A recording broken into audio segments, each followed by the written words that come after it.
Quick 60-second guide to replacing the MacBook Pro 15-inch 2017 battery safely.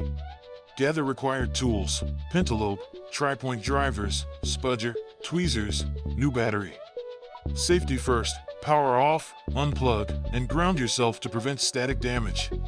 Flip the MacBook, remove pentalobe screws and lift the bottom case carefully.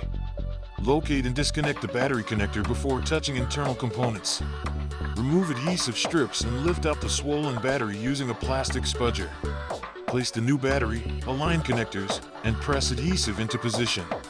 Reconnect the battery connector and secure any brackets removed earlier.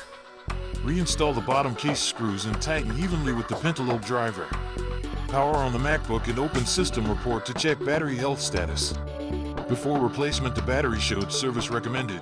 Now it reports normal health. Final tip: run one full charge cycle and recycle the old battery responsibly.